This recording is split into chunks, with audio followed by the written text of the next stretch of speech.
So we've been in the book of Genesis, but we're not going to keep going there. We're going to go somewhere else. I'd much rather invite you all into one of the conversations we've had at youth group. I've been a part of CTK since 2021, and around the time I came is when I took over as youth director. And one of my goals has been to show the youth group why I trust the scriptures.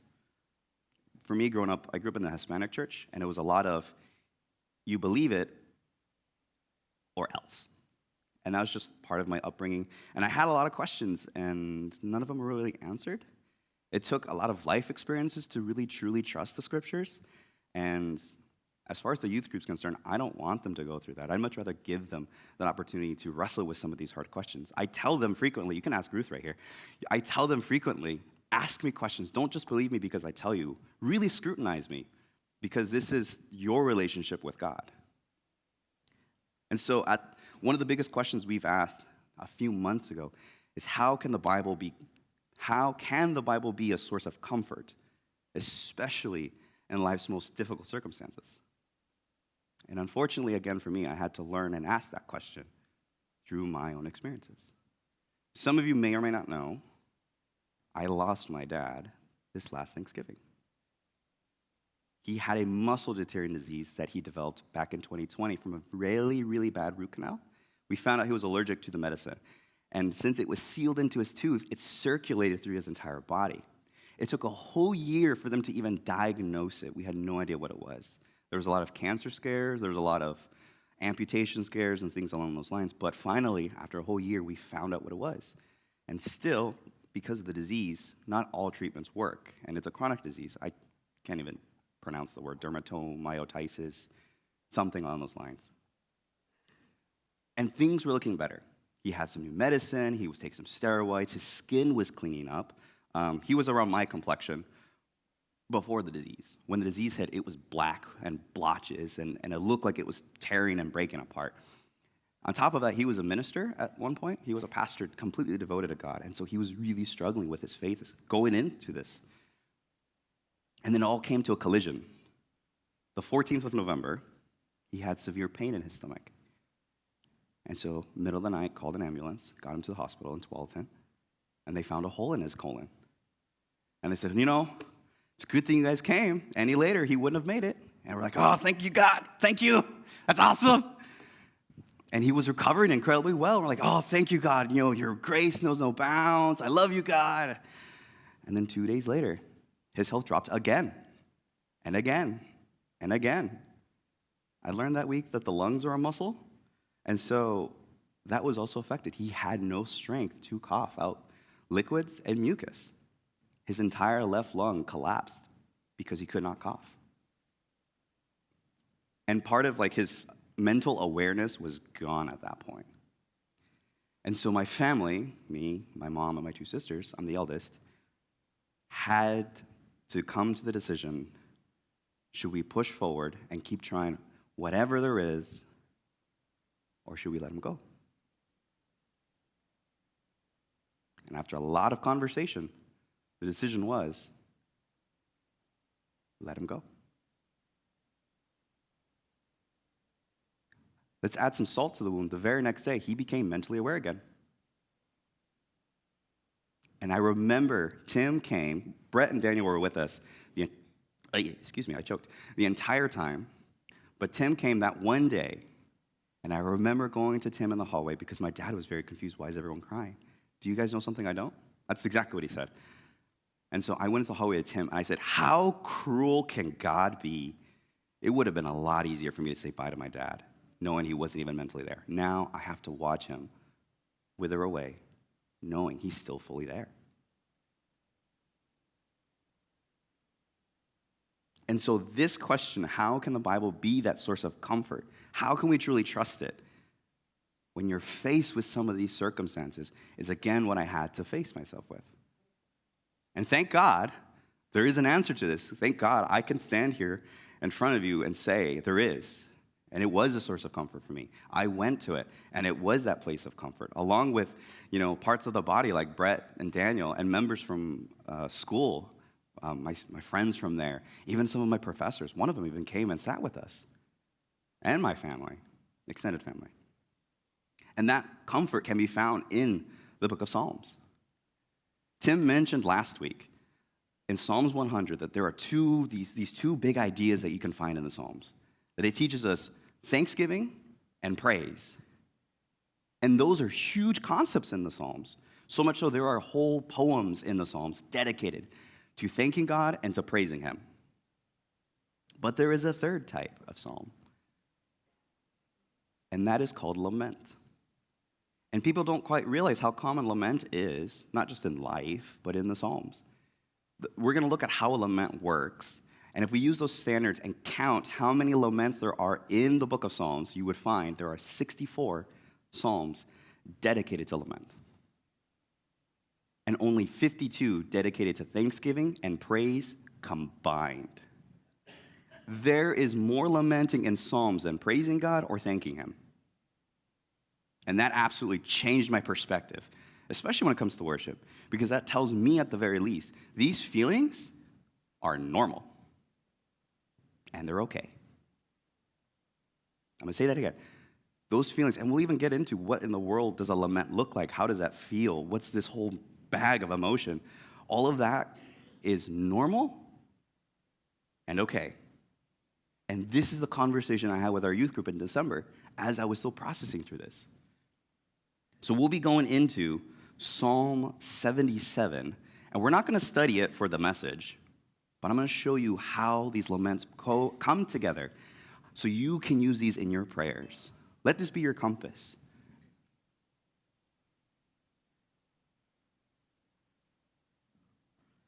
Psalm 77, verses 1 through 3. I cry aloud to God, and he will hear me. In the day of my trouble, I seek the Lord. Notice it's all in lowercase. In the night, my hand is stretched out without wearying. My soul refuses to be comforted. When I remember God, I moan. When I meditate, my spirit faints. Selah. Step 1, you want to lament? Cry out to God. Did you know I got college debt to learn step 1 of praying is cry out to him? Cry out to God. That is step 1. And it is such an important step that the book of Judges even emphasizes this as part of God's restoration process. In order for God's people to return back to shalom, to wholeness, to peace, they had to cry out. But there's a problem. I would like to ask you all a question. You don't have to admit it or be vocal about it. The last time something went wrong in your life, it doesn't have to be major. An inconvenience, things didn't work out. Was your next move, your next instinct, to cry out to God about it? Mine isn't, usually, I'll be honest. And we have a lot of reasons for why we don't go to God for it. One of it is, I'm just too busy. It happened, it passed, I don't need to worry about it. Who really has time in the day to really cry out to God like that? Or maybe another one is, the problem really wasn't that big of a deal, and God has other things to worry about than my little thing. So I'll get through it. Some of us probably are still hurt from unanswered prayers. I prayed, and nothing. Maybe because of that, you feel like your prayers don't even have an effect on God, so why even bother? Or my favorite, just too stubborn. I've been like this, I've done this my whole life, my whole Christian walk, why change now? There was a pastor I used to listen to a lot when I was deployed in Kosovo, and he is a pastor over in Ontario, Oregon, and he talked about this one member who was very, very stubborn, and when he went to go talk to her about this, she said, well, God's just going to have to forgive me for it. I've always been this way. Please don't be like that. But again, if this is part of the restoration process, if it's going to bring us closer to God's shalom, his wholeness, his peace, then why wait? So let me give you a couple of reasons why we should cry out to God. Exodus 2. If you go through Exodus 2, it tells us that the people of Israel were enslaved and oppressed, and it was not a good time. It was a really bad time, actually. And they cried out to God, and it says he heard and he knew. And it's not just like, oh yeah, I know that's going on, or yeah, no, I know about what's going on in the weather. It's not that. And I think the best way I can illustrate this is I've been in the Army, and there's a lot of Army problems, military problems, that only another service member could truly understand, like the loss of a friend, which I've experienced the loss of a friend in the Army. If someone else in the military has expressed that or experienced that, I can relate to that because I know the ins and outs and the depths of that. That is the knowing God has when you cry out to him. A deep, intimate understanding how far and wide this pain truly is.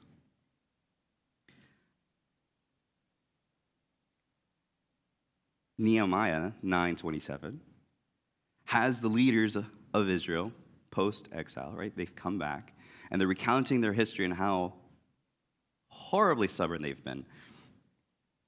And so, this is what they say as they're recounting their history. Nehemiah 9:27. Therefore you gave them into the hand of their enemies, who made them suffer. This is the time of the judges. This is what would usually happen. And in the time of their suffering, they cried out to you, and you heard them from heaven. Again, he hears. And according to your great mercies, circle that, highlight, whatever you need to. That's super important. According to your great mercies, you gave them saviors who saved them from the hand of their enemies. That phrase, according to your great mercies, the word for mercies there is the same word used to describe the character of God in Hebrew. So when you cry out to God, know that he is the first thing to respond is his heart, his compassion and mercy for you. And a lot of people think when you pray to God, it's a very empty transaction, a distant God. No. This is a very personal one who has emotion for you. I think parents can understand this better. When your little one is super, super little and they get hurt, doesn't your heart just break? You feel so much for them. It's the same. So step one, cry out to God. Do not wait. I cannot stress the do not wait enough, because going back to Judges, they would wait years. Judges 4:3 points out they waited 20 years in one case. Do not wait, and do not look. Do not think your stubbornness is a very easy thing to get over either. Cry out to God. Let's continue on with 77. Verse 4. You hold my eyelids open. I am so troubled that I cannot speak. I consider the days of old, the years long ago. I said, let me remember my song in the night. Let me meditate in my heart. Then my spirit made a diligent search. Will the Lord be spurned forever and never again favorable? Has his steadfast love ceased? Are his promises at an end for all time? Has God forgotten to be gracious? Has he in anger shut up his compassion? Selah. Cry out to God. Step 2, pour your heart out to God. Now, this is where we can really talk about what in the world is grounds for lament. If you just go into the Psalms, just skim through the laments, all 64 of them, you'll find that the psalmist expresses a lot of anger, disappointment, fear, anxiety, doubt, sadness, hopelessness, mourning, grief, loneliness, abandon, and that's just to name a few. What Christian walk does not have that either? That's why lament is my favorite, because this, to me, is very real. Let's put a finer point on that. What are grounds to lament? I think me losing my dad is grounds for lament. Mourning the death of someone, family, friends, whoever it may be. But what about the end of a relationship? Your best friend or friend, and now all of a sudden you're no longer close, you've separated. That stings, that hurts. Or a breakup in dating, that hurts a lot, especially for our young people. Divorce, what God has made one is now being torn apart. That's grounds for mourning and lamenting. COVID, a lot of things COVID has done to absolutely cause grounds for lament. You know, there are students who graduated high school in that year who never got the chance to walk on graduation day. And some of those students probably won't ever go to college, which means the one time in their life to experience graduation with cap and gown, they will never experience for the rest of their lifetime. For students, that's heartbreaking. And for parents, even more so. Because they dream to see their student walk across with cap and gown. A lot of ceremonies and celebrations were planned for that year. Marriages, coming together, gone.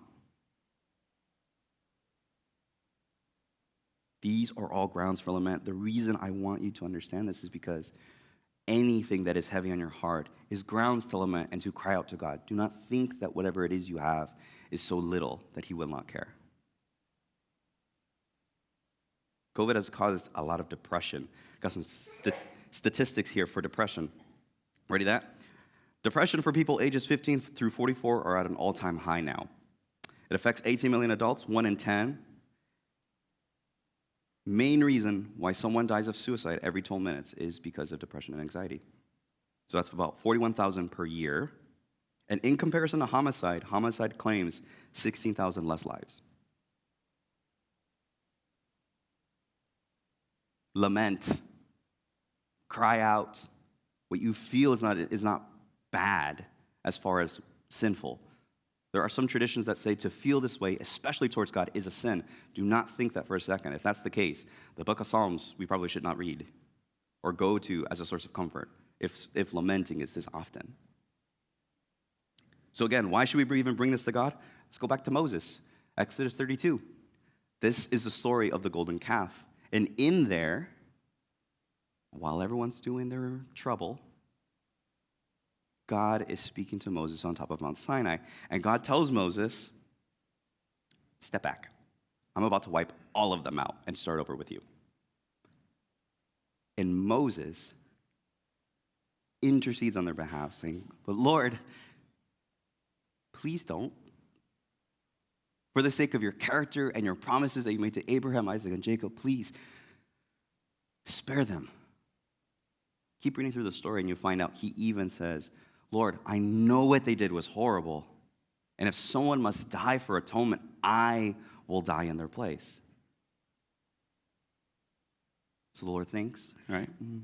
Stroking the beard. Okay. I will not wipe them out. But I will not take your life either. This opens up a really big can of worms. Was this a test? Did Moses pass a test? Or was this Moses genuinely changing God's mind? I'm not going to answer that question. If you would like an answer, I have no problem walking with you to Tim and asking him as well. However, there is one thing that is true in both situations. In order for Moses to have passed any test, and in order for Moses to have changed anyone's mind, God needed to have taken Moses' prayer seriously. That is true in both situations. Pray knowing that when God hears you, He takes your prayer seriously. Your words do not get taken away by the wind to be ignored and never heard. They are heard by God, and He takes it seriously. There's an idea I love telling our youth group, and I will say it over and over and over again until my face turns blue. But His presence is with you. This is a promise God gives throughout the entirety of the Old Testament, and it comes back again in the New Testament by Jesus. In the Hebrew, presence literally means face. His promise literally means, my face will be with you. I'm going to put Ruth on the spot again. Thank you, Ruth, for volunteering. You can stay there. This is the idea behind this. Whenever someone talks to you, right, there's certain body language that lets you know they're attentive. If Ruth was to tell me about her week and how everything's going, and I just do this, yeah, cool. Sure, yeah, horses, that's cool. That screams, I really don't care. But when he says, my face is with you, it's this idea, I'm right here. I am gainfully employed and engaging with you. I'm not just physically present, but my face is even turned towards you, towards your face. And I love that idea. Because again, when you cry out to God, He is that invested and gainfully employed with your prayers, taking it seriously, affected by His heart and His compassion and mercy for you. Pour out your heart to God. Let's keep going. Verse 10.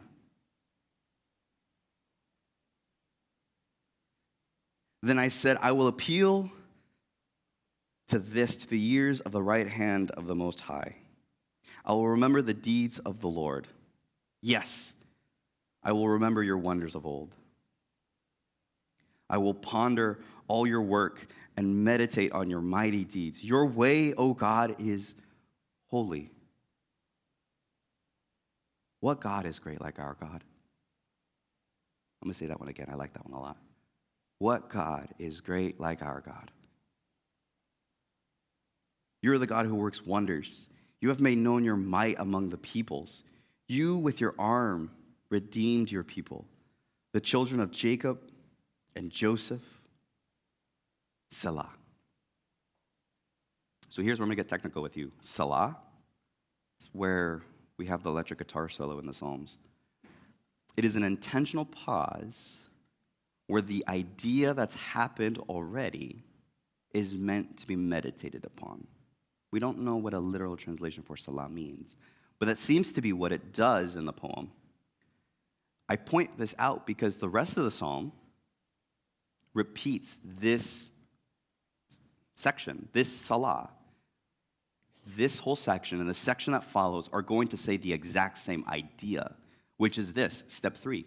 Remember who your God is.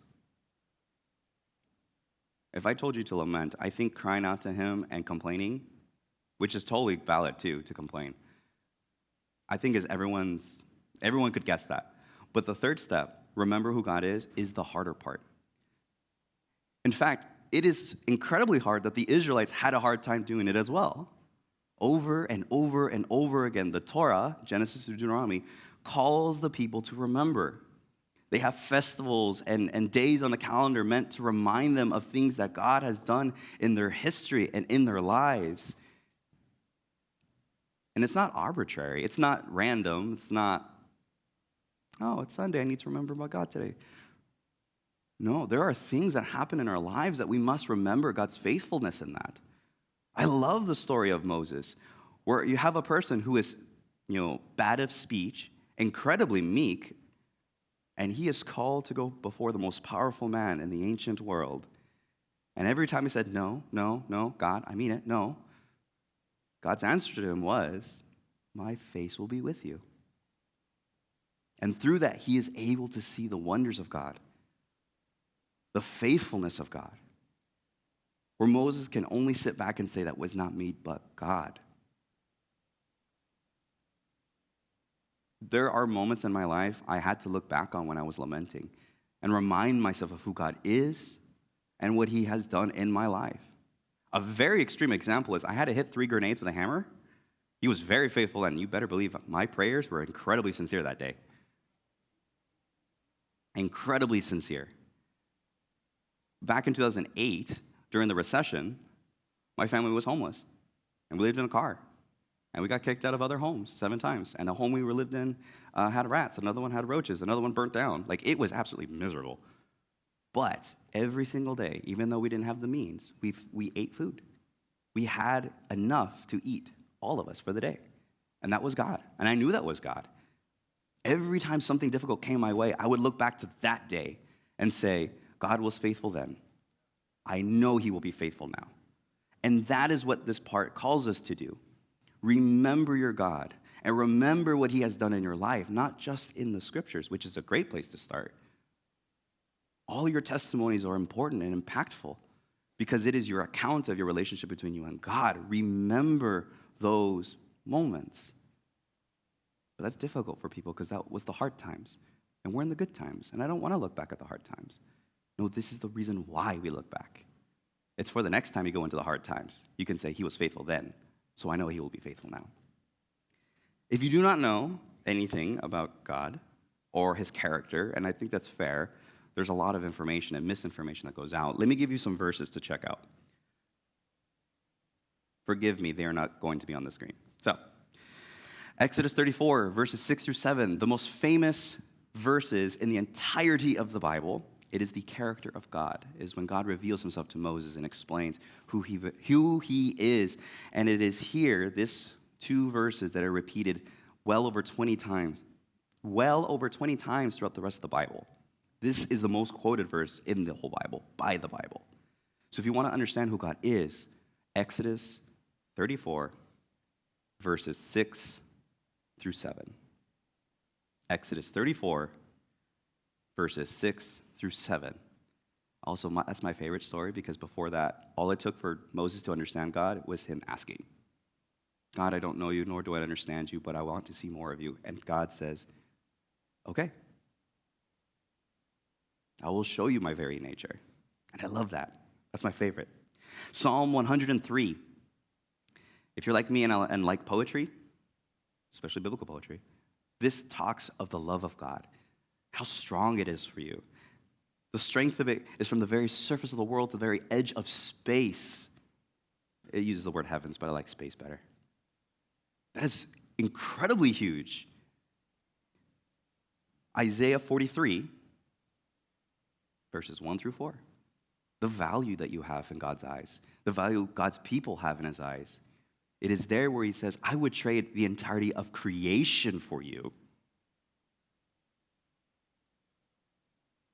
That's Isaiah 43, verses 1 through 4. And then Deuteronomy 34, verses 34 through 42. This talks about the justice of God. It's very famously where it says, do not take revenge. And the New Testament picks it up and says, do not take revenge.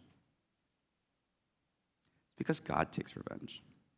Who is there in the world that could possibly escape his hand if he is the one coming after them? That makes me scared, I'm not going to lie. I don't want to get on his bad side. But these are just starting points. The entirety of the Bible screams his character, and our testimonies do the same. Let this be your starting point, and explore and ask more and more questions. So go to God. Don't wait. Pour out your heart, because he takes it seriously. And remember who your God is and his faithfulness in the past.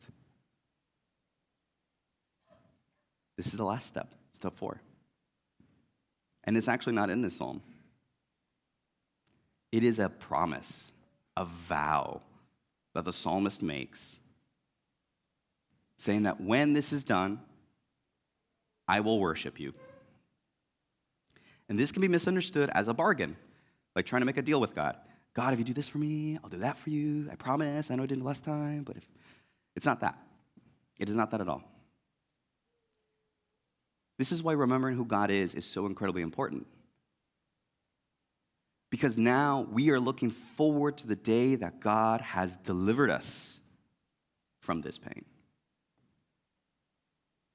And we look forward to that day. He was so incredibly faithful with his people in the Old Testament, so incredibly faithful to his people of the New Testament, that we can look forward in hope that he will do the same for us. We won't know how he delivers, but we trust that he will.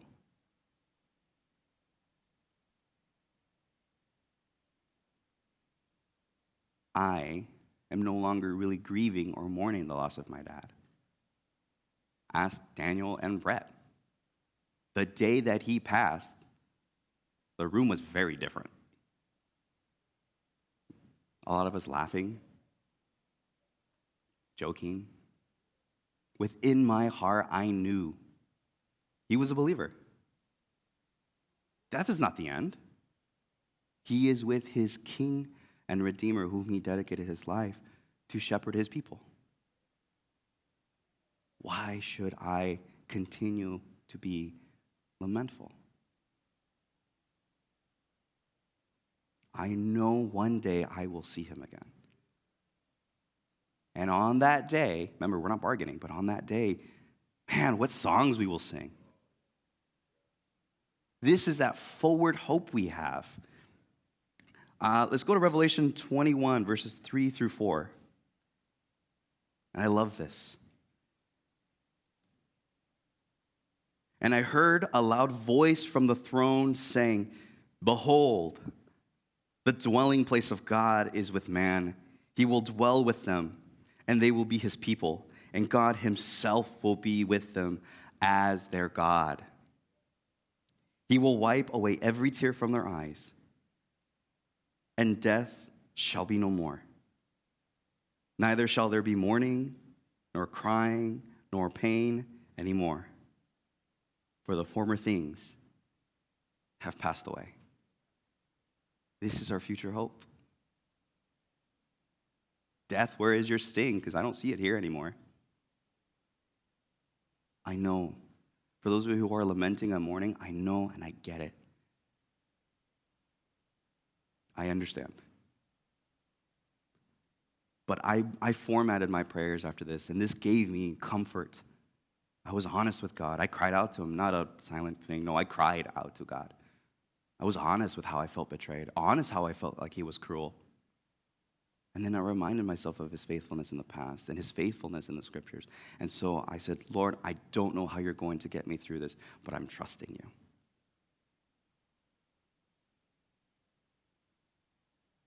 And that is my hope for you, that you can take this, put it in your back pocket for that day, and see how God moves in the midst of that darkness.